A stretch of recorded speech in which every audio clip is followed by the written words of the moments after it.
आप सबके चरणों में जय जोहार। मुझे कहा गया कि मैं आपको आपके बारे में बताऊं। ये कैसे हो सकता है कि कोई दूसरा आदमी आपके बारे में आपको बताएगा। हम रास्ते में आ रहे थे, मैं, सचिन जी, सिसोदिया जी, संजीव भाई, और बातचीत करते करते एक वाकया निकल के आया जो आप सबको मैं बताना चाहूंगा। सबसे बड़ा गुरु मां बताया गया, सबसे पहला गुरु मां बताया बच्चे का, कि सबसे पहले बच्चे को दुनिया के बारे में, सब चीजों के बारे में जानकारी कौन देता है? उस बच्चे की मां। तो बच्चे को बोला गया कि बेटा किसी भी चीज के बारे में तुझे नहीं पता है तो अपनी मां से पूछ लेना, कि मां को अगर नहीं पता हो तो गुरु से पूछ लेना, और गुरु को भी ना पता हो तो देव से पूछ लेना, देवता से पूछ लेना, ब्राह्मण से पूछ लेना, उनको भी नहीं पता तो दानव से पूछ लेना, और अगर इनमें से किसी को भी ना पता हो तो फिर आता है कि आदि से पूछ लेना। आदि मतलब आदिवासी, क्योंकि ये एक परंपरा आज भी बची है जिसको हम आदिवासी कहते हैं, जो आज भी परमात्मा से सीधा कनेक्शन जिसका है वो आदिवासी है, जो परमात्मा की बनाई हुई परंपरा पर चलता है, जो उसके संविधान पर चलता है, जिसका बंधारण परमात्मा का बंधारण है, कुदरती बंधारण। लेकिन मैं भी आदिवासी हूं, मैं तो कुदरती परंपरा से नहीं चल रहा, तो मुझे आपके बीच आने की जरूरत क्यों पड़ी? क्योंकि मुझे एक बात समझ में आई कि मुझे अगर अपने आप को बचाना होगा तो आप सबको आपके बारे में बताना होगा कि मैं भविष्य हूं आपका, मेरा अतीत हो आप। यानी पहले मैं आपकी पोजीशन पर था और आज मैं जिस पोजीशन पर हूं, देख लेना आपकी अगली पीढ़ी उसी पोजीशन पर जाने वाली है, उसी स्थिति में जिस स्थिति में मैं आज हूं। और मैं किस स्थिति में हूं इसको समझने के लिए आपको पूरा ध्यान से बैठ करके जानना होगा कि आज आप जो कर रहे हो वो आपकी अगली पीढ़ियों को कहां लेकर के जाने वाला है। क्यों आपके इकट्ठा होते ही इन खाकी वर्दी वालों के पैरों के नीचे की जमीन निकलने लग जाती है? क्यों इनको यह रहता है कि इनको एक जगह पर रखो और ये कोई भी बात ऐसी ना कर दें जो इनको संगठित रख सके? क्यों ये इस तरह से बिहेव करते हैं कि हमको नौकर बनाना चाहते हैं? आदिवासियों के बहुत से बच्चे मैंने शहरों में काम करते हुए देखे हैं, नौकर बने हुए, और मैं बड़ा चिंतित हो जाता हूं कि देखो यार, मालिक के बंदे, सीधे जो मालिक हैं इस धरती के, वो लोग किसी कंपनी की नौकरी करके खुश हो रहे हैं। क्यों? क्योंकि उनके हाथों में इन्होंने ऐसे ऐसी चीजें पकड़ा दी हैं कि जो उनके पूरे परिवार और पूरे समाज को खत्म करने की तैयारी कर रहे हैं। आपके यहां आजकल एक मसला चला हुआ है तापी रिचार्ज के नाम पर डैम बनाने का, है ना? एक बांध बनाने की तैयारी हो रही है नदी के ऊपर, जिसमें आपका खंडवा जिला भी आने वाला है, अमरावती का कुछ एरिया भी आने वाला है, और यहां बैठे हुए जो आदिवासी समाज है उसके ऊपर सीधा क्या असर पड़ने वाला है, यदि इसको समझना है तो हमारे वहां हिमाचल में बना हुआ टिहरी डैम, उत्तराखंड में बना हुआ टिहरी डैम और हिमाचल का नांगल डैम, इन दोनों की स्थिति को देख लेना, आपको पता चल जाएगा कि आने वाले टाइम में आपके साथ क्या होने वाला है। इस बांध में अभी सरकार के लोग बोल रहे हैं कि किसी का भी विस्थापन नहीं होगा, कोई भी गांव डूबेगा नहीं, किसी को भी दिक्कत नहीं होगी, और जिनकी जमीनें एक्वायर होंगी उनको पूरा मुआवजा मिलेगा। अभी ये पूरा बता रहे हैं।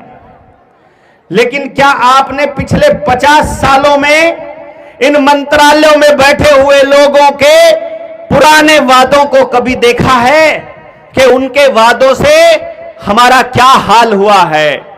मैं इसलिए बोल रहा हूं कि मैं दिल्ली के नजदीक के एरिया से आता हूं, गांव कबीले का आदमी हूं, मैं अपने आप को आदिवासी मानता हूं। मेरी पूरी परंपरा को, जो जंगल आधारित परंपरा थी, इन्हीं वादों ने बर्बाद किया। कैसे किया मैं आपको बताता हूं। वो कहते हैं, अभी आप की स्थिति में मैं आपके बच्चों के बारे में बताऊंगा जो आपके साथ हो रहा है। जो आज आपके यहां शुरू हुआ है वो हमारे वहां 30, 35, 40 साल पहले हो चुका है। उसका असर मैं आपको आज बताऊंगा, तो आप अपने बच्चों का अगले 10 सालों का रिजल्ट देख लेना। क्योंकि मुझे 30-40 साल इसलिए कहने में लगे कि मुझे समझ ही नहीं आया था, मुझे समझाने वाला कोई नहीं था, क्योंकि किसी के पास इसके नतीजे नहीं थे। आज हमारे पास नतीजे हैं कि ये होने वाला है, और हमारे साथ जो 30-40 साल में हुआ वो आपके साथ अगले 10 साल में होगा। क्योंकि अब आपकी स्पीड बढ़ गई है। हमको तब एक जगह से दूसरी जगह जाने के लिए बैलगाड़ी का इस्तेमाल करना पड़ता था। आज आपके हर गांव में, हर घर में मैंने मोटरसाइकिल खड़ी देखी है। तब मुझे बातचीत को पहुंचाने के लिए आदमियों का सहारा लेना पड़ता था। आज मैं देख रहा हूं हर घर के अंदर ये देश की बर्बादी का सामान, जिसको आप मोबाइल कहते हो, ये पकड़ा दिया हमारे बच्चों को। देख रहे हो ना, आज आप सबके पास जानकारी पहुंचाने का पूरा सामान, इंतजाम अवेलेबल है। तो मैं जो आपको बताने जा रहा हूं वो आपके साथ हो रहा है या होने वाला है। मेरे गांव में किसी भी चीज के ऊपर एक सिंगल रुपया खर्च नहीं होता था, लेकिन इन लोगों ने कहा कि तुम्हारी ये जिंदगी अच्छी नहीं है, तुमको ये जिंदगी छोड़कर तरक्की वाली जिंदगी अपनानी चाहिए। हमने कहा तरक्की वाली जिंदगी कौन सी होती है? कि नहीं, ये जो जंगल आधारित व्यवस्था है ना, ये अच्छी व्यवस्था नहीं होती है, तुमको सरकार तुम्हें कुछ देने वाली है। तो उन्होंने सबसे पहले हमारी पैदावार बढ़ाने के लिए हमको कुछ यूरिया, पेस्टिसाइड, खाद, डीएपी और सब्सिडी के ऊपर दिया। उन्होंने कहा तुमको अपनी जेब से पैसा खर्च नहीं करना है, हम तुमको फ्री देंगे, फ्री। गांव के भोले भाले लोग थे। आप जैसे हर किसी के ऊपर भरोसा कर लेते हैं, क्योंकि जैसा हम खुद होते हैं वैसा ही हम दूसरे को समझते हैं। हम सारे अगर अंदर से सच्चे हैं, परमात्मा के ऊपर भरोसा करते हैं, परमात्मा की संतान मानते हैं, कुदरती बंधारण से चलते हैं, तो हम सब बातें सामने वाले की सच मान लेते हैं। हमने सोचा कि जो ये कह रहा है वो ठीक ही होगा। क्यों? क्योंकि सरकार ने वो बात बताने के लिए हमारे ही बीच का एक आदमी किराए पर लिया, जो आपका चाचा, आपका भाई, आपका भतीजा, आपका बेटा, या आप ही के पड़ोस का, आपके गांव का कोई प्रधान। ये काम आज के टाइम पर आपके बीच में चल रहे, आपके अफसरों के माध्यम से, आपके जो सरकारी नौकरी करते हैं उनके माध्यम से, आपके गांव में आंगनबाड़ी वाली बैठी है बहन, उसके माध्यम से, आशा वर्कर के माध्यम से, और स्कूल के मास्टर जी के माध्यम से बताई जाती है। जो आपको नहीं पता, आप मास्टर जी को बड़ा इंटेलिजेंट आदमी समझते हो, आप आशा वर्कर को ये सोचते हो कि ये सरकार का आदमी है, सरकार की लेडी है, तो ये ठीक कह रही होगी, लेकिन असलियत में वो ठीक गलत नहीं कह सकते। ये पुलिस कर्मचारी जितने भी हैं, ये जितने एसडीएम है, डीसी है, कलेक्टर है, ये सही और गलत नहीं बोल सकते। इनको जो ऊपर से आदेश होता है वही बोला जाएगा। आपके यहां पर कोरोना के टाइम पर इंजेक्शन लगे थे? लगे थे? किस किस ने लगवाए थे? जिसने लगवाए थे अपनी वसीयत लिखवा देना, अगले 2-4 साल में निपटने वाले हो। हां, क्योंकि शरीर में दर्द तो होना शुरू हो गया होगा। किस किस को तकलीफ चालू हो गई है शरीरों में? हाथ खड़ा करके बताओ। ये वो लोग हैं जिनको तकलीफ चालू हो चुकी है, और इनको आंगनबाड़ी वर्कर ने बोला आप इंजेक्शन लगवाने को, आशा वर्कर ने बोला, स्कूल के मास्टर ने बोला, गांव के प्रधान ने बोला, पुलिस वाले ने बोला, डॉक्टर ने बोला, इन सब ने बोला ना, और उन आपने भरोसा कर लिया। आपने सोचा ठीक कह रहा होगा, और अब पूरा शरीर खत्म हो रहा है। नया नौजवान ने, किसी ने लगवाया, संतान पैदा नहीं कर पा रहे शादी होने के बाद, घुटनों में दर्द, कंधों में दर्द, पेट में इंफेक्शन, पूरा हार्ट अटैक, कभी भी बैठा खाना खा रहा है गिर गया, चल रहा है चलते चलते गिर गया, शादी में डीजे की आवाज पे गिर गया, वरमाला पहनाते हुए गिर गया, चल रहा है सड़क पे चलते चलते, काम करते करते, लिखते लिखते, कैसे जा रहा है कुछ नहीं पता। किसने किया ये काम? आपके पड़ोस में सरकार की हिदायत पर कुछ भी बोलने वाले आदमी ने। हमने खड़ा होकर विरोध किया, विरोध करने के नाम पर जेल मिली, हमको जेल में डाल दिया गया। जेल से उन्होंने सोचा कि जेल में डाल देंगे तो डर जाएगा और चुप हो जाएगा। बाहर आकर और जोर से बोले हम कि बचा लो अपने बच्चों को, अगर नहीं बचाओगे तो पछताओगे तुम लोग। बहुत से लोग नहीं माने, बहुत से लोगों तक बात नहीं पहुंची, बहुत से लोगों को नहीं समझा पाए, आज वो पछता रहे हैं। लेकिन अब पछताए होत क्या, जब चिड़िया चुग गई खेत। अब किसको जाकर कहोगे कि तुम्हारे कहने से लगवाया था? क्योंकि उस वक्त जब हम उनको सच बताते थे, पुलिस वाले जबरदस्ती करते थे, कहते थे तुमको पेंशन नहीं मिलेगी, तुमको राशन नहीं मिलेगा, तुम्हारी हाजिरी नहीं लगेगी, तुमको टिकट नहीं मिलेगी, तुमको मंडी में जाने नहीं देंगे, तुमको खेत में काम करने नहीं देंगे, तुमको कुछ नहीं करने देंगे। उस वक्त उन्होंने ऐसा बोला। और जब हम उन आशा वर्कर को और आंगनबाड़ी वर्कर और डॉक्टरों को समझाते थे कि तुम गलत कर रहे हो हमारे देश के लोगों के साथ, तो वो क्या बोलते थे मालूम है? हम क्या करें, हमें तो ऊपर से आदेश मिला है। इसका मतलब एक बात समझ लीजिए कि आपकी आंगनबाड़ी वर्कर, आशा वर्कर, स्कूल का मास्टर ऊपर से आदेश मानता है, सही और गलत आपको कभी भी नहीं बताएगा। क्यों नहीं बताएगा? क्योंकि उनको झूठ बोलने का पैसा मिलता है, आपको मारने का पैसा मिलता है, आपकी जमीन हथियाने का पैसा मिलता है, आपको बर्बाद करने का, आपके परिवार को तोड़ने का पैसा मिलता है। फिल्म वालों को यही तो मिलता है ना, फिल्म वाले जब आपके परिवारों को तोड़ते हैं। नशा बेचने वालों को आपके बच्चों को बर्बाद करने का पैसा मिलता है ना, नशा तभी तो आएगा ना आपके आसपास। और वो नशा बेचने वाला क्योंकि नेताजी को वोट देते समय उसकी पार्टी को फंड देता है, इसीलिए नेता कभी भी पुलिस वालों की मदद से नशाखोरी करने वालों के खिलाफ या नशा बेचने वालों के खिलाफ कभी कार्रवाई नहीं कर पाएगा। आपके गांव में कौन नशा बेच रहा है सबको पता है, पता नहीं है क्या? छोटे से छोटे आदमी को पता है कि गांव में कौन नशा बेच रहा है, तो क्या पुलिस को नहीं पता है? पता है, लेकिन वो उसको नहीं पकड़ेगी, वो आपको पकड़ेगी। यदि आपने हक की आवाज बुलंद करने की कोशिश की तो आपके ऊपर मुकदमे किए जाएंगे, क्योंकि आप डरोगे तो उनका एजेंडा काम करेगा। तो उन्होंने पहले खेतों में जहर डलवाया, फिर उन्होंने समाज में जहर डलवाया। समाज में जहर डालने के दो चार तरीके होते हैं। एक, आपको पैसे के पीछे दौड़ा दो जो कि नकली है। दूसरा, आपको पॉलिटिकल पार्टी के पीछे दौड़ा दो, आपको सामाजिक संगठनों के पीछे दौड़ा दो, आपको एनजीओज के पीछे दौड़ा दो। मैं कुछ इलाकों की बात बता रहा हूं आपको, आदिवासी इलाकों की बात बता रहा हूं। जिन आदिवासी लोगों को अकल थी, जिनको पता था कि ये सरकार जिसको कह रहे हैं असल में वो मंत्रालय हैं,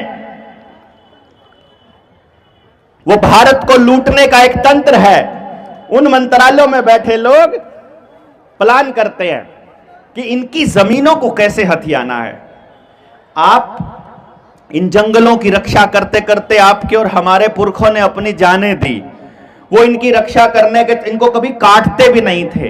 हमारी भारतीय परंपरा का तो रिवाज ये है कि अगर पेड़ से कोई फल लेना है या उसके कोई टहनी तोड़नी है तो पहले उससे परमिशन ली जाती है हाथ जोड़ करके, और माफी मांगी जाती है कि हमें तुम्हारा एक हिस्सा तोड़ना पड़ रहा है, इसके लिए हमको माफी दो। और ये पूरे के पूरे जंगलों के ऊपर ऐसे आरे चलाते हैं कि रातों रात लाखों पेड़ कट के हजारों एकड़ की भूमि को बंजर बना देते हैं, उसको खाली कर देते हैं, और हम लोग खड़े खड़े देखते रह जाते हैं। उन लोगों को पता था कि जो पैमाने मंत्रालयों में बैठे लोग विकास का रखते हैं वो असल में विकास का नहीं, विनाश का पैमाना है। अगर आपके पैरों के नीचे से जमीन निकल जाए, अगर आपसे जंगल छीन लिया जाए और पानी के ऊपर इनका अधिकार हो जाए तो आप ऐसे चुटकियों में गुलाम हो जाओगे इनके। हम हैं वहां इनके गुलाम, हम हैं। इसलिए बता रहा हूं मैं आपको हमारे गांव में अपना कुआं, अपना तालाब, अपनी नहर हुआ करती थी।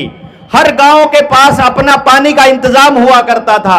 हमारे पुरखों ने हमारी रिहाइश इस तरीके से तय की हुई थी कि हम नदी के आसपास या पानी के आसपास अपनी रिहाइश तय करते थे। लेकिन इन्होंने क्या खेल खेला, ये कहने लगे कि नदी में कभी कभी बाढ़ आ जाती है, इसीलिए हम बांध बना लेते हैं। इन्होंने बांध बना लिए, इतने बड़े बड़े बांध बना लिए, इतना पानी इकट्ठा कर लिया, इतना पानी इकट्ठा कर लिया।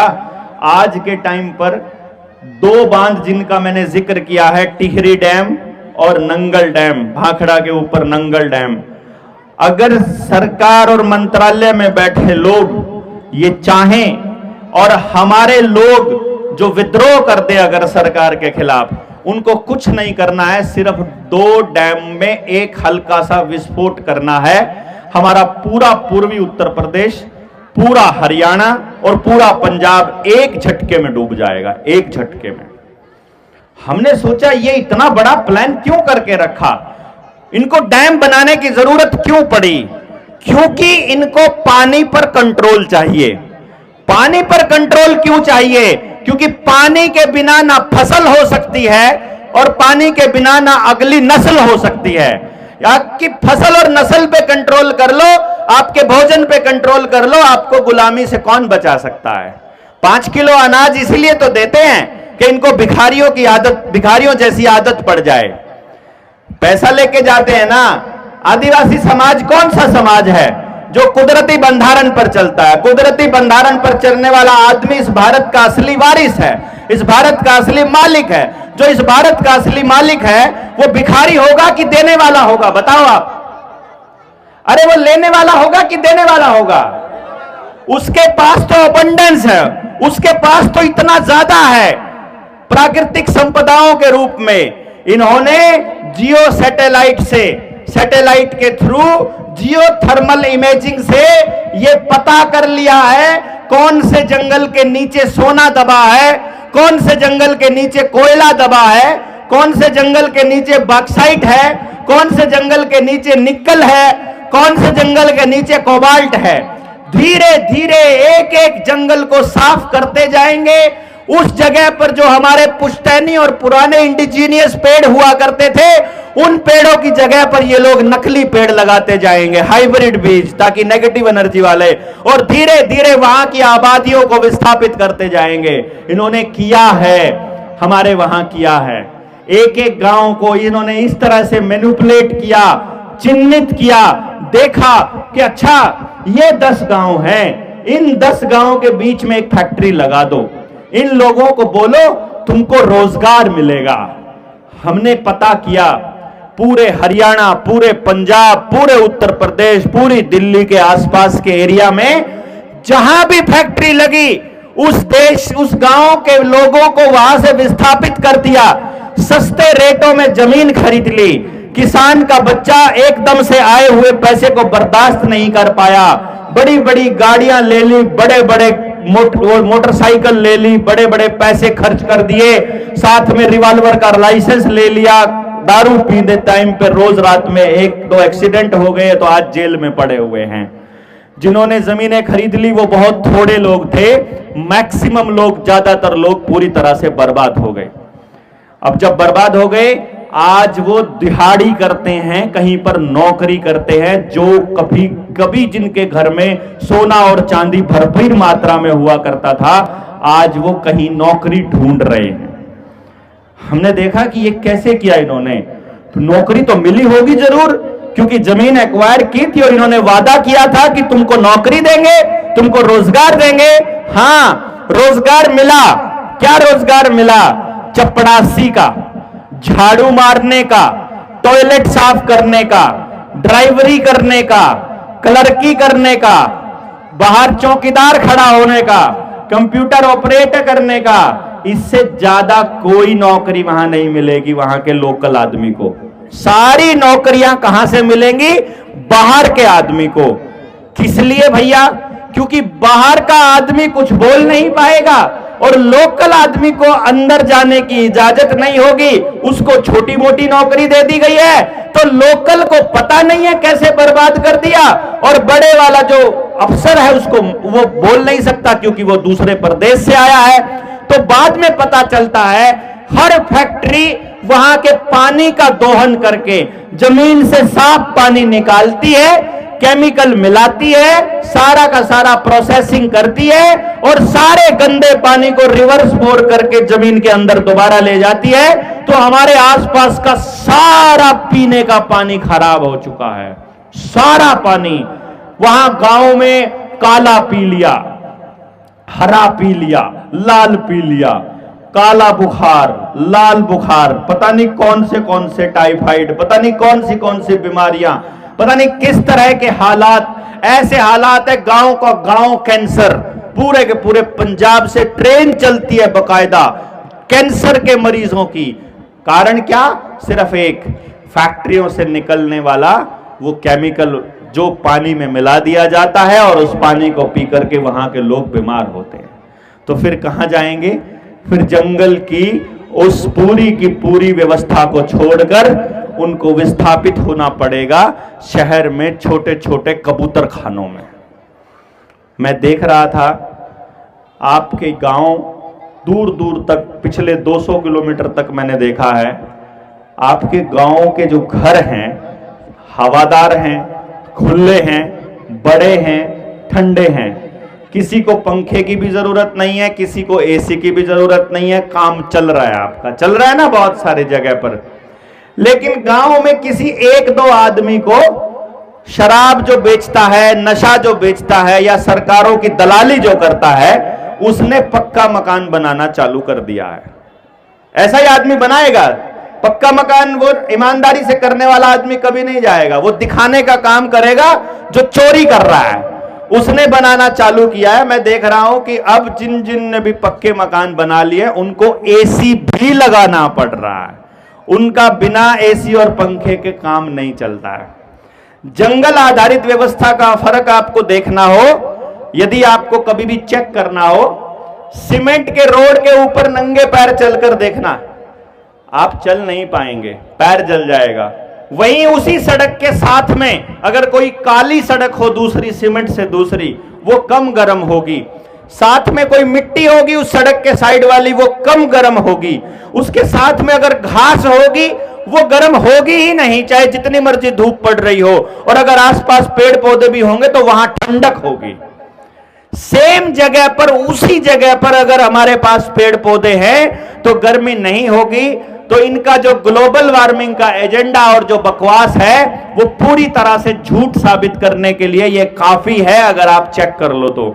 लेकिन नहीं, हमको बताएंगे नहीं, हमको झूठ बहकाया जाएगा। आपके बच्चों को गलत जानकारी देने के लिए मोबाइल पकड़ाया गया है। बाहर की दुनिया के बारे में जितना आपके बच्चों को नई नई चीजें लग रही है, ये नई नहीं है, ये पूरी तरह से बकवास और बर्बाद करने वाली चीजें हैं।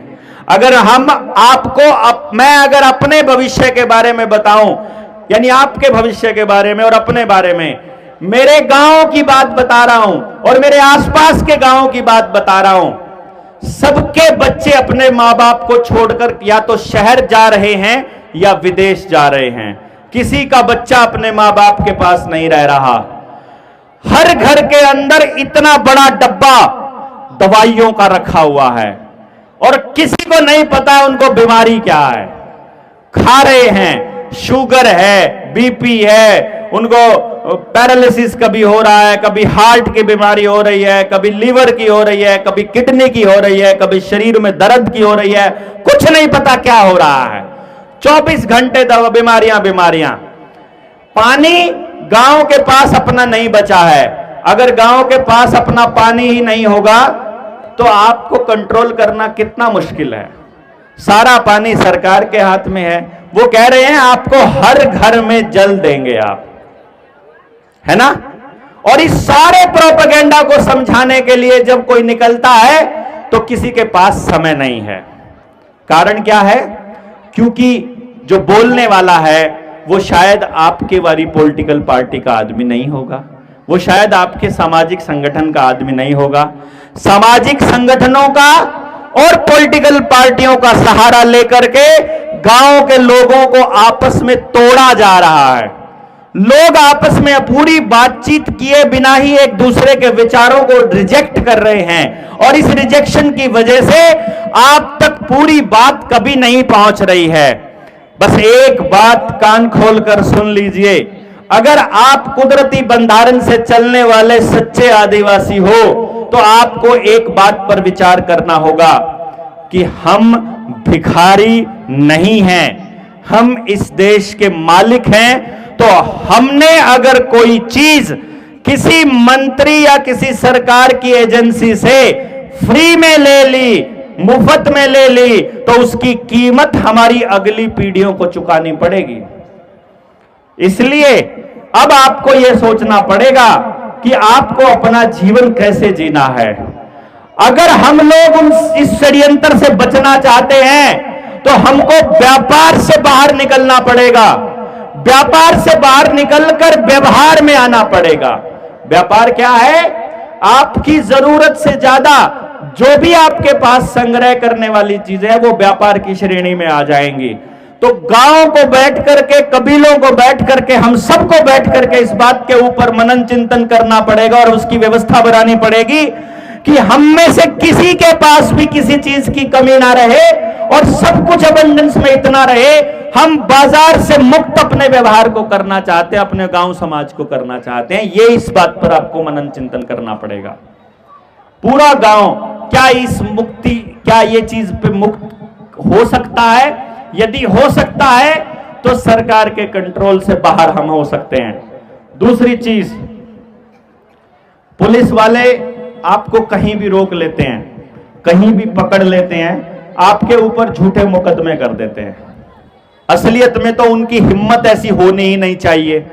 यदि आपने अपनी पारंपरिक वेशभूषा पहनी हुई है, जो आपकी धोती का स्टाइल है और जो आपकी पगड़ी का स्टाइल है, अगर आपने वो पहन रखी है, पहले नंबर पर आपके ऊपर इन लोगों का कोई कानून ही लागू नहीं होता है।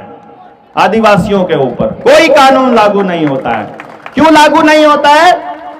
क्योंकि ये सारे के सारे समंदर के कानून है जो लागू है। दे लॉ ऑफ द लैंड नहीं है। लॉ ऑफ द लैंड कुदरती बंधारण से ऊपर नहीं हो सकता। कोर्ट में भी जाओगे, जज की कुर्सी के पीछे भी वहां पर और पहली लाइन लिखी होती है न्याय के उस किताब के अंदर कि नेचुरल जस्टिस विल प्रिवेल, यानी कुदरती बंधारण से ऊपर कुछ भी नहीं है, कुदरती नियम से ऊपर, कुदरती न्याय से ऊपर कुछ भी नहीं है। कोई कोर्ट, कोई पुलिस उससे ऊपर नहीं है। लेकिन वो कैसे होगी आपके ऊपर लागू? आप लोगों को फिर भी वो कैसे बर्दाश्त नहीं करते हैं? क्यों आपकी गाड़ी को रोकने की हिम्मत होती है और क्यों आपके खिलाफ झूठे मुकदमे करने की उनकी हिम्मत होती है? उसका सिर्फ एक ही कारण है, क्योंकि आप इनके साथ व्यापार करते हो और आपस में व्यवहार नहीं करते हो। इसका एक ही कारण है। आपने यदि इस तंत्र के बनाए हुए किसी कागज को, ध्यान देना आप लोग, अगर इनके बनाए हुए किसी कागज को आपने बनवा लिया है तो समझो आपने ये कह दिया है कि तुम मेरे मालिक हो। भाई जिसके पास कागज होगा वही तो मालिक होगा। क्यों? पुराने वक्त में जब 1700 ईस्वी के दौर में अमेरिका के अंदर जब गुलामी प्रथा थी तो आदमी का कागज मालिक के पास रहता था कि ये मेरा गुलाम है, और जब वो गुलामी से मुक्त होता था तो उसे लिख कर दिया जाता था कि मैंने इसे गुलामी से मुक्त कर दिया। तो जिसके पास कागज होगा वही तो मालिक होगा, जो कागज बनाएगा। तो अगर आपका ड्राइविंग लाइसेंस, आपका वोटर कार्ड, आपका राशन कार्ड, आपके दूसरे कार्ड, आधार कार्ड, अगर ये कोई और बना रहा है तो जो बना रहा है वो मालिक है कि जिसका कागज है वो मालिक है?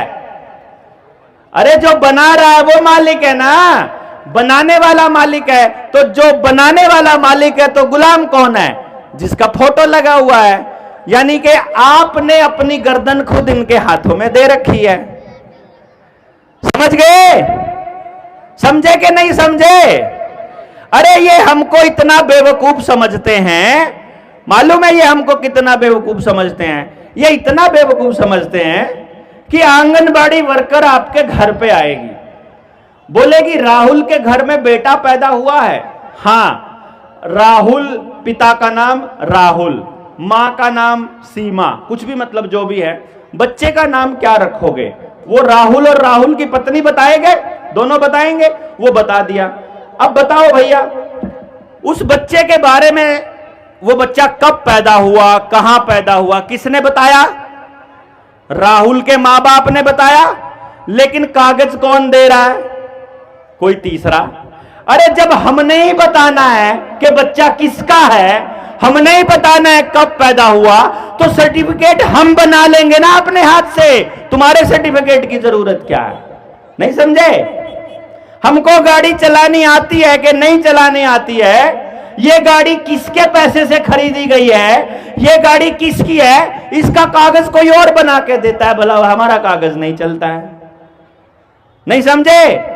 अरे भैया, हम अपने हाथों से अपनी आजादी इनके हाथों में गुलाम दे रहे हैं, अपनी लगाम इनके हाथों में दे रहे हैं। क्यों? क्योंकि हम सारे आपस में एक दूसरे से टूटे हुए, एक ही कारण है, टूटे हुए हैं। इन्होंने हमको जातियों में बांट दिया। अभी हम यहां पर दो आदिवासी समाज खड़े हैं, है ना? कौन से? गोंडा, गोंड और कोरकू, दो ही जने हैं। अब गोंडों में भी ये आगे बांट देंगे आपको, फिर आगे बांट देंगे आपको, और फिर परिवार के हिसाब से बांट देंगे आपको। इनको बांटना है, इस लेवल पर बांट देना है कि जिस टाइम पे चुनाव की बारी आएगी तो नेताजी आपके घर में कहेंगे, अरे तुम्हारा आदमी तो पागल हो गया है, तुम हमको वोट देना। यानी वो घर में भी एक दूसरे को बांट देंगे, ये कह करके ये तुम्हारा तो क्यों जी। अब जब आपने वोट दे दिया तो मतलब क्या है उसका पता है? अगर आपने वोट कर दिया तो उसका मतलब है कि आपने अपनी सारी ताकत उस आदमी को दे दी जिसको वोट किया है या जो नेता बन गया है, और वो फिर आपके बिहाफ पर आपकी तरह से वो कहेगा कि हमको ताकत तुमने ही तो दी है तुमको लठ मारने की। सोच कर देखो, पुलिस वाले को लठ मारने का आदेश कौन देगा? उसका अफसर। उसका अफसर है, उसको किसने ऑर्डर दिया? उसके सबसे बड़े अफसर ने। सबसे बड़े अफसर को किसने ताकत दी? गृह मंत्रालय ने। गृह मंत्री को किसने बिठाया विधानसभा में वोट देकर? हमने। इसका मतलब यह हुआ कि पुलिस वाला जो भी आपके ऊपर अत्याचार कर रहा है, उसको अत्याचार करने की ताकत किसने दी है? हमने खुद दी है, क्योंकि हमको वो ताकत वापस लेनी नहीं आती है। आपके समाज में, हमारे समाज में, सब समाजों में एक जो सबसे बड़ी कमी जो हमें देख रहा हूं और हम सारे लोग देख रहे हैं, जनता सरकार मोर्चा के साथी जो घूमते हैं पूरे देश में, वो ये देख रहे हैं कि गांव के नौजवान पीढ़ी को समझाने वाला कोई नहीं है, ना ही तो समझाने के लिए किसी के पास समय है और ना ही समझने के लिए किसी के पास समय है। जब हम इस बात को समझाने के लिए निकलते हैं ना, 3 दिन लगते हैं षड्यंत्र के। ये जो चप्पल आपको पहना दिया इन लोगों ने, ये जो नए टाइप के कपड़े पहन के चलते हैं हम लोग, जो ये पैंट पहन रखी है ना ये इसने सचिन ने, इसको पता नहीं है ये क्या है, ये कितना बड़ा षड्यंत्र है, ये पता नहीं है इनको कि हमारे पुरखों ने धोती क्यों रखी थी और इन्होंने हमको पैंट क्यों पहनाई, और हमारे कुर्ते किस टाइप के बनते थे। अभी षड्यंत्र को भी अगर अभी समझाने लगूंगा तो 1 घंटा इसमें लग जाएगा। आपका खाना, मैं देख रहा हूं हमारे सारे आदिवासी समाज के जितने गांव हैं, हर गांव के पास एक दुकान है, और मैं देख रहा था अभी जब आ रहा था तो एक पापा ने एक पैकेट लिया 10 रुपए का और अपने बच्चे को खाने को दिया। वो कुरकुरे टाइप की कोई चीज थी, नमकीन सी थी। मैंने देखा ये क्यों दिया, मैंने पूछ लिया उससे, मैंने कहा तुमने इसे क्यों दिया? बोला ये मांग रहा था। मैंने कहा तुमको इस मालूम है इसके अंदर क्या है? बोला कि नहीं मालूम। तो फिर जब तुम्हें मालूम नहीं है तो तुम ऐसी चीज क्यों दे रहे हो कि जो मालूम नहीं है? किस कंपनी ने बनाया है, इसमें क्या क्या डला हुआ है, वो जो चीज उसमें डली है उसका क्या फायदा है, क्या नुकसान है, ये पता होना चाहिए ना हमको। कोई भी चीज अपने बच्चों को देने से पहले हमको किसी ने बताया ही नहीं है। फिर मैंने उसके ऊपर लिखा हुआ दिखाया, इसमें कॉटन सीड ऑयल है और इसकी वजह से अगली पीढ़ी नपुंसक हो रही है। यानी तुम बचपन से अपने बच्चों का सत्यानाश कर रहे हो। जो भी चीज आपके पास पैकेट में आ गई समझो वो आपको बर्बाद करेगी। लेकिन हमको बताया ही नहीं किसी ने, ना हमको यह बताया किसी ने क्या हमको खाना है, ना हमको यह बताया क्या हमको पहनना है, ना हमको यह बताया कि इस प्रशासन के अत्याचार से मुक्ति कैसे करनी है, ना ये बताया कि हमको इकट्ठा होकर विरोध कैसे करना है, और ना ही ये बताया कि इकट्ठा होकर के सृजन कैसे करना है, नई चीज कैसे बनानी है, अगली पीढ़ियों के लिए व्यवस्था कैसे बनानी है। मैं समझता हूं समय आ गया है, अब हम सब लोगों को अपनी अपनी जातियां, मतभेद, पार्टियां, सामाजिक संगठन और सारे दायरे खत्म करके सिर्फ एक झंडे के नीचे आ जाना, जिस झंडे का नाम है कुदरती बंधारण, जिसका नाम है परमात्मा। एक परमात्मा के झंडे के नीचे आकर के मानव समाज के लिए, जीव जगत के लिए, धरती माता के लिए और इन खनिज संपदा और इन जंगलों की रक्षा के लिए फिर से एक होना होगा। अगर आप ये लोग, अगर हम लोग ये नहीं कर पाए, मैं अगली पीढ़ियों को गुलाम होते हुए अपनी आंखों से इस वक्त देख रहा हूं दिल्ली के नजदीक के एरिया में, और आपके बच्चे आज भी आजाद घूम रहे हैं, हम यहां देख रहे हैं। यदि इनको आजाद रखना चाहते हो तो आपसे हाथ जोड़कर एक विनती कर रहा हूं। नौजवान बच्चे जो आपके गांव से, आपके कबीले से कभी बाहर चले गए हैं और जो चीजों को समझने लगे हैं, एक बार बैठ करके हर कबीले से 2-2, 4-4, 5-5 लोग एक बार बैठकर पूरे षड्यंत्र को समझ लो। अगर बैठकर पूरा षड्यंत्र नहीं समझा, अगर इनकी आपको लड़ाई समझ में नहीं आई कि आपकी लड़ाई किसके साथ है, अगर आपको जीतने का पता नहीं है कि आप जीतोगे कैसे, तो धीरे धीरे धीरे धीरे या तो आप नशेड़ी होते जाओगे, या आप बीमार होते जाओगे, या आप डिप्रेशन में जाते जाओगे, या आप कर्जदार होते चले जाओगे। अभी आपको आधार कार्ड दे रखा है ना, आपकी महिलाओं को सेल्फ हेल्प ग्रुप के नाम पर लोन देंगे। ये छोटे छोटे लोन चुकता हमसे होंगे नहीं, लोन चुकता नहीं होंगे तो बकवास करेंगे। यूपी के इलाके में रिकवरी वाले एजेंट क्या बोलते हैं मालूम है? रिकवरी वाले एजेंट बोलते हैं हमको नहीं पता, चाहे अपनी घरवाली से धंधा करवा के पैसा दे, पर हमको पैसा चाहिए। ये हालत आ चुकी है,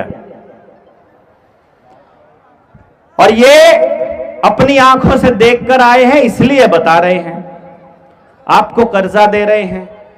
क्या आपको मालूम है कि चाहे मोबाइल के जरिए या क्रेडिट कार्ड के जरिए या आधार कार्ड के नाम पर या किसी भी चीज के नाम पर यदि आपको बैंक लोन देता है तो आपको यहां 100 रुपए लोन दे रहा है, तो वहां पर वो 10 लाख रुपए छाप रहा है। पता है इस बात का? नहीं पता है ना? यानी आप 100 रुपए लोन लेते हो तो वो 10 लाख रुपए बड़े उद्योगपति को देता है बराबर में। यानी आप कर्जदार होते हो और उद्योगपति का लोन माफ होता है। इसीलिए धीरे धीरे इनके पास इतनी ताकत आ गई है कि कोई उद्योगपति कहीं पर 10,000 एकड़ जमीन खरीद रहा है, कोई कहीं पर 5,000 एकड़ खरीद रहा है, कोई 100 एकड़ 200 एकड़ तो बहुत नॉर्मल सा हो गया इनके लिए जमीन खरीदना। हो गया कि नहीं हो गया? आपने देखा होगा ना। कैसे आता है इनके पास वो ताकत? इनके पास ताकत आती है हमारे अनजानेपन से। अपने साथ में अपनी एक किताब लेकर के आया हूं।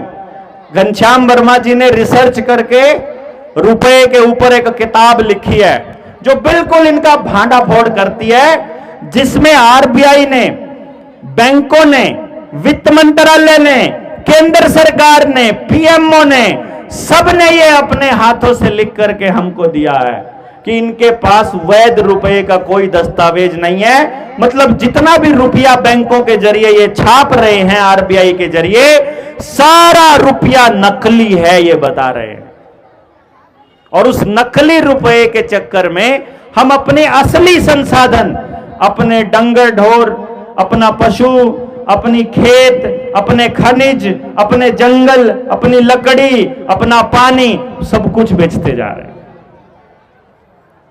यदि आपको सचमुच इस व्यवस्था से बाहर निकलना है और अपनी परंपरा को बचाना है, तो आपको इस पूरे षड्यंत्र को समझना पड़ेगा। हम सब लोग आज इस अंतर्राष्ट्रीय आदिवासी दिवस के अवसर पर आपके इस पवित्र स्थल पर जब पहुंचे हैं, तो हमें एक बात तो समझ में आ गई है कि अभी भी बहुत बड़ा इलाका इस देश का ऐसा बचा हुआ है जिसमें लड़ने का अभी मादा है, जो अभी लड़ने के लिए उठ सकता है। हमें उन लोगों से कोई उम्मीद नहीं है जो सुबह से लेकर शाम तक या तो पैसे के नशे में पड़े रहते हैं, या दारू के नशे में, या सिनेमा के नशे में, या किसी और नशे, या पैसे के नशे में। आज भी यहां भाईचारा जिंदा है। और अगर आदिवासी समाज आज एक होकर के इस मुद्दे के ऊपर लड़ने की लड़ाई चालू करने के बारे में विचार करे और संकल्प ले, तो आज के हमारे संगठन का इकट्ठा होना, आज की संगठित होने का हमारा उद्देश्य पूरा होने की तरफ हम लोग आगे बढ़ सकते हैं और अपने भारत को गुलाम होने से बचा सकते हैं दोबारा से। रियलिटी तो ये है कि आज भी आप गुलाम हैं या नहीं, आपको भी नहीं पता है। अभी आने वाले टाइम में कुदरती तरीके से बच्चों का जन्म अपराध हो जाएगा। घर में देसी जड़ी बूटी से इलाज करना अपराध माना जाएगा। सरकार का अधिकारी चाहे छोटा हो चाहे बड़ा हो, उसकी बात ना मानने को अपराध माना जाएगा। आपने अगर नदी में से पानी ले लिया, उसको अपराध माना जाएगा।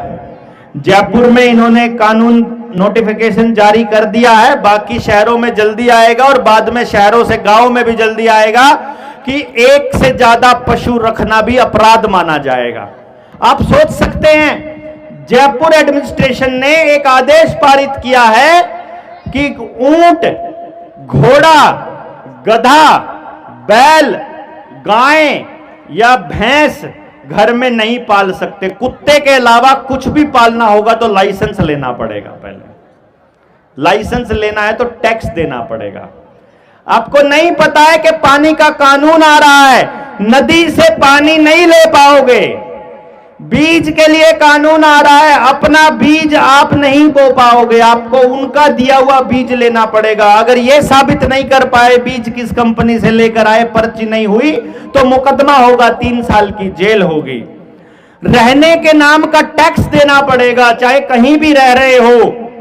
अगर पानी पे टैक्स हो गया, चलने पे तो दे ही रहे हो ना, गाड़ी निकालते हो जब टोल टैक्स देते हो ना, चलने का टैक्स आज दे ही रहे हो। शहरों में तो प्रॉपर्टी टैक्स दे रहे हो, गांव में भी आ जाएगा जल्दी ही। ईंधन के ऊपर भी टैक्स दे रहे हो, रोटी पकाने पर भी। आप नहीं दे रहे हो, आप अभी जंगल से लकड़ियां काट के ला रहे हो, लेकिन जल्दी ही आपके घरों में भी गैस आ जाएगी। जिसके घर में गैस आ गई, समझो उसके पेट में गैस बनने चालू हो गई।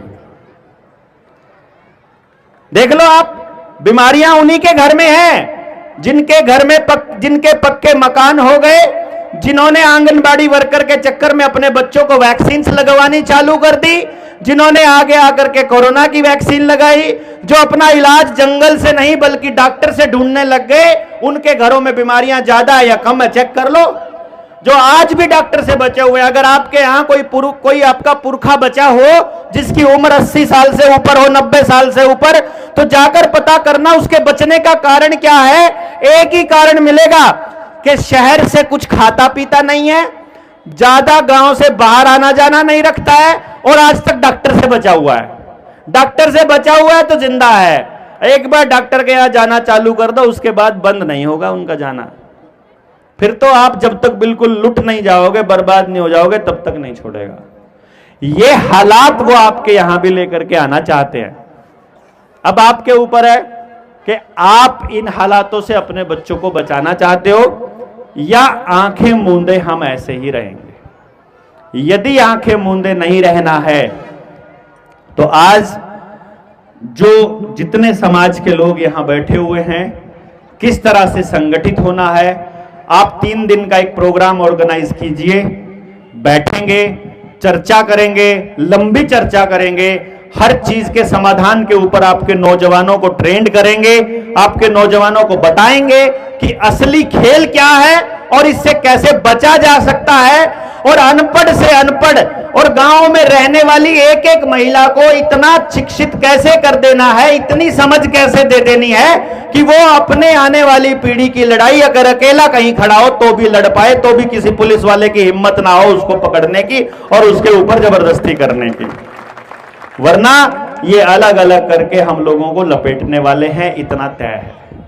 तो आज इस मौके पर आप सब लोगों को मैं एक चीज का और रिक्वेस्ट करूंगा, आप लोगों से एक निवेदन करूंगा कि इस बांध को बनने मत दीजिए, किसी भी कीमत पर बनने मत दीजिए, क्योंकि बांध बनने का मतलब है पानी पर नियंत्रण। पानी पर नियंत्रण। नदी अगर बहती जा रही है, उसको कोई नहीं रोक रहा है, तो उस रास्ते में आने वाला हर आदमी उस पानी को पी सकता है। अगर उन्होंने नदी के ऊपर अपने पक्की ढाल बना दी, अगर उन्होंने उसके ऊपर रेलिंग बना दी, अगर उन्होंने उसके ऊपर बांध बना दिया, इसका मतलब वहां लिख दिया जाएगा वन विभाग द्वारा संरक्षित, फलाने विभाग द्वारा। अभी अभी मेरे पास खबर आई थी, 2 दिन पहले अखबार में आया, वन विभाग ने 2000 एकड़ में 3 लाख पेड़ों को काटने की अनुमति दे दी। वन विभाग वाले अपने बाप से लेकर आए थे क्या? उनकी मां दहेज में लेकर आई थी क्या कि उन्होंने पेड़ काटने की अनुमति दे दी? जमीन देश के लोगों की है, जंगल इस देश के लोगों का है, उन्होंने काटने की अनुमति किस लिए दी है? क्योंकि वो कह रहे हैं कि उसके नीचे कोयला है और कोयले का उसको निकालने का जो ठेका है वो अडानी को दिया गया है। इस देश के अंदर जितनी संपदा है सबको धीरे धीरे ऐसे ही बेच करके उनके हाथों में देते जाएंगे।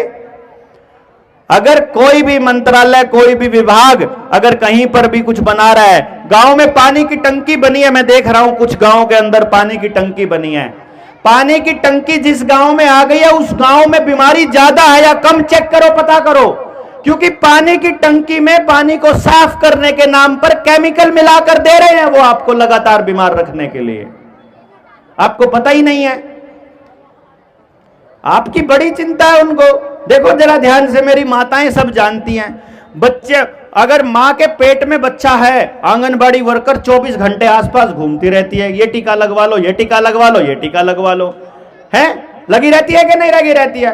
उसके बाद भी सारी जानकारी रखती है, अभी पहले हफ्ते वाला लगवाओ, अभी पहले महीने वाला लगवाओ, अभी दूसरे महीने वाला लगवा लो।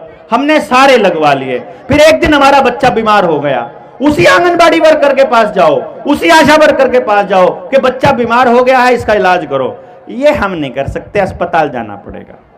जब तक वो बीमार नहीं हुआ है तब तक तो उनको चिंता है आपके बच्चे की, और जब बीमार हो जाए तो फिर हमको चाहे गहने बेचने पड़ो, चाहे जमीन बेचनी पड़े, फिर उसका इलाज मां बाप को अपने पास से कराना पड़ता है। ये समझ में नहीं आता हमको क्या?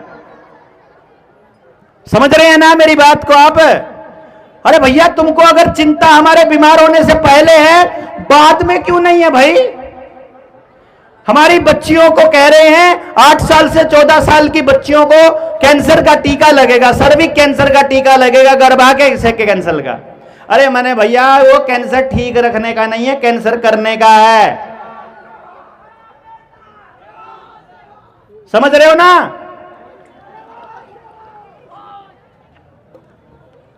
और अगर आपको इसके बारे में पता करना है तो चेक करो, जिसके घर में कैंसर हो गया उसका इलाज सरकार फ्री में करती है क्या? बताओ ना, फ्री में करती है। यानी कैंसर होने से पहले टीका फ्री दिया जा रहा है, लेकिन कैंसर होने के बाद इलाज फ्री में नहीं कर रहे हैं। क्या बात है यार, ऐसा कैसे दोगला कैरेक्टर है इन लोगों का?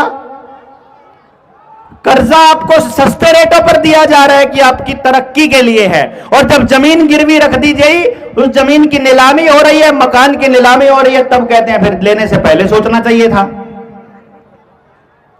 सब्सिडी पर आपको पेस्टिसाइड और यूरिया डीएपी दिया जा रहा है, और पेस्टिसाइड यूरिया डीएपी जब आपने ले लिया, उसकी वजह से जो कैंसर हुआ, जो बीमारियां हुई, उसका उनको ठेका नहीं। वो कहते इसका इलाज अपने आप करवाओ। इसलिए यह समझना पड़ेगा हम सब लोगों को कि ये सब जो परियोजनाएं, जितनी भी लोक कल्याण के नाम पर परियोजना है, उसकी गहराई में जाकर देखोगे उसका फायदा किसको मिलता है, इसका पैसा किसको ट्रांसफर हो रहा है और कंट्रोल किसके पास है, ये चेक कर लेना। आपको पता चल जाएगा कि ये लोक कल्याण की है या उनके कल्याण की है। असल में वो हम सब लोगों को अपने ऊपर निर्भर करना चाहते हैं और हम वो अपने ऊपर नियंत्रण में रखना चाहते हैं। आपके ऊपर है, अगर हम लोग उस परमात्मा की संतान हैं और उस परमात्मा के बंधारण पर चलने वाले लोग हैं, मुझे यकीन है कि आपको ये बातें एकदम समझ में आ जाएंगी।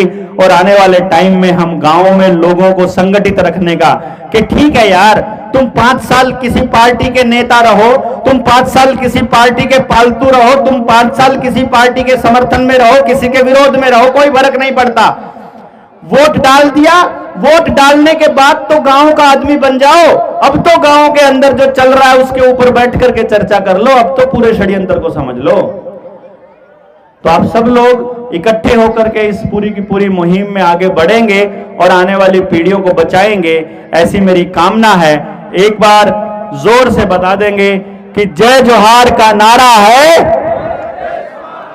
जय जोहार का नारा है, जय जोहार।